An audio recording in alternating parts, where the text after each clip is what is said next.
Hello friends, 3ஆம் வகுப்பு மாணவர்களுக்கான செகண்ட் டேர்முக்கான கொஸ்டின் பேப்பர். இது வந்து உங்களுக்கு மாடல் கொஸ்டின் பேப்பராக யூஸ் பண்ணியிருக்கலாம். ஏன்னா உங்களுடைய குழந்தைகளுக்கு எப்படி எக்ஸாமில் கொஸ்டின் கேட்பாங்கங்கிற ஐடியாஸ் இல்லாமல் இருக்கும்.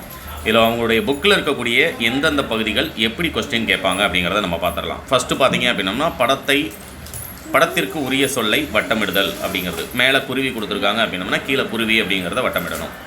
ரெண்டாவது இளநீர் கொடுத்துருக்காங்கன்னா இளநீர் அப்படிங்கிறத வட்டமிடணும்.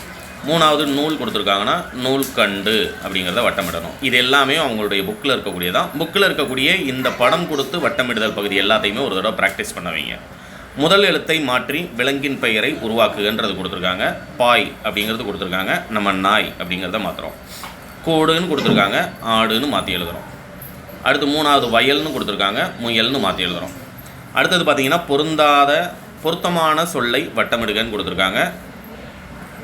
மேலே பந்து ஒரு அக்ரிணை பொருள் கொடுத்துருக்காங்க. அவன் அவள். அவன்னு கொடுத்தா ஒரு பையன், அவள்னு கொடுத்தா ஒரு பொண்ணு. அப்போ அதுன்னு கொடுத்தது ஒரு பொருளை குறிக்கக்கூடியது, அதை வட்டமிட சொல்கிறோம். ரெண்டாவது ஒரு பொண்ணோட படம் கொடுத்துருக்காங்க, அப்போ அவள் அப்படிங்கிறத வட்டமிடுறோம். மூணாவது ஒரு பையனோட படம் கொடுத்துருக்காங்க, அது அவன் அப்படிங்கிறத வட்டமிடுறோம். என்னென்ன ப்ராக்டிஸ் பண்ணணும் அப்படிங்கிறத வீட்டிலேயே தெரிஞ்சுக்கங்க.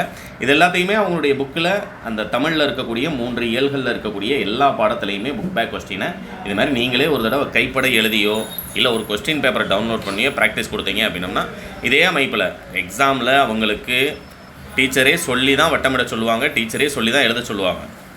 பட் நம்ம வீட்டில் ப்ராக்டிஸ் பண்ணோம் அப்படின்னம்னா குழந்தைக்கு இன்னும் கொஞ்சம் கான்ஃபிடென்ட்டாக அவங்களுக்கு படிக்கணுங்கிற ஆர்வம் ஏற்படும். அதனால் இந்த எக்ஸாம் அப்படிங்கிறது என்ன அப்படிங்கிறத 1ஆம் வகுப்புலேருந்தே பழக்கிறது நமக்கு நல்லது. 3ஆம் வகுப்புன்னு சொல்லும்போது அவங்களுக்கு ஏற்கனவே 2 வருஷம் எழுதியிருக்காங்க.